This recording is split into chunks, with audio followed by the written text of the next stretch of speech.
She walked out of my life the moment I lost everything. My job, my dignity, and my hope. And I remember the exact sound of the front door clicking shut behind her, a sound that echoed louder in my heart than any scream ever could, leaving me frozen in the middle of a room that suddenly felt too big, too empty, too cruel, and I could almost hear her laughter in my ears. The same laughter that once used to make me feel like I could conquer the world, now twisting into a dagger that pierced straight through every fragile piece of pride I had left. For weeks, I wandered through the ruins of my life like a ghost, my hands trembling every time my phone buzzed with notifications that I refused to check, knowing that one message from her could either destroy me further or mock me with a happy life she had chosen without me. And then one evening, out of the blue, a thick envelope arrived at my doorstep, perfectly scripted in her delicate handwriting, the words dancing cruelly on the page, inviting me to witness a nightmare I could never have imagined. "You were always special, but life moves forward. Come and see my new happiness," it said, and my hand shook so violently that I almost dropped it, realizing with a cold sinking in my chest that the invitation was for her wedding,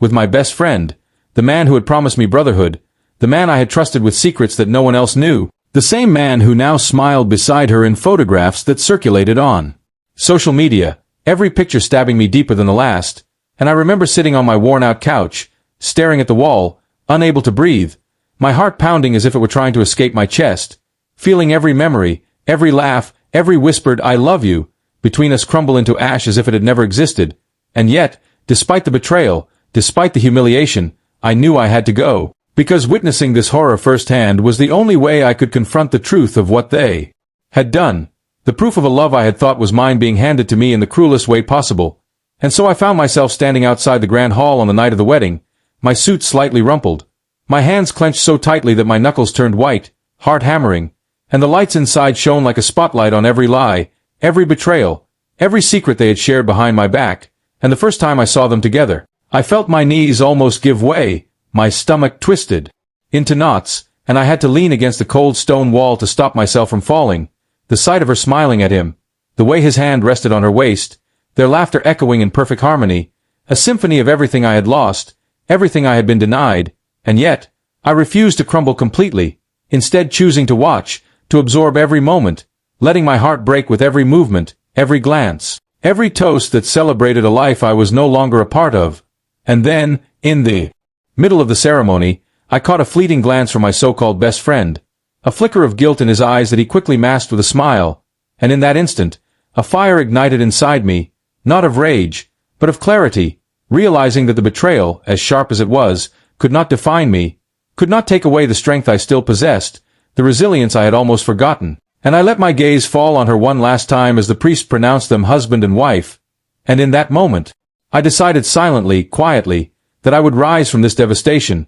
that I would rebuild everything she had thought she had taken from me, that her happiness with him would not erase my future, and as they danced, lost in each other's eyes, I stepped back into the shadows, feeling the cold night air against my face, tasting freedom, tasting the bitter sweetness of heartbreak that simultaneously destroyed and strengthened me, and I walked away knowing that one day, perhaps not soon, perhaps not tomorrow, but someday, she would see that the man she abandoned when he had nothing, the man she laughed at, the man whose soul she shattered, would rise taller, stronger, and untouchable, and I would not be watching her any more for pity or love, but as a man who had survived the unthinkable, a man whose heart had been broken so completely that it had turned into steel, and as I disappeared into the darkness, leaving the sounds of her laughter and the music of their union behind me, I felt a strange peace settling over my shattered spirit, a promise to myself that no one could ever wield such power over me again, that betrayal could teach me strength, heartbreak could teach me wisdom, and the memory of her walking out, sending that invitation,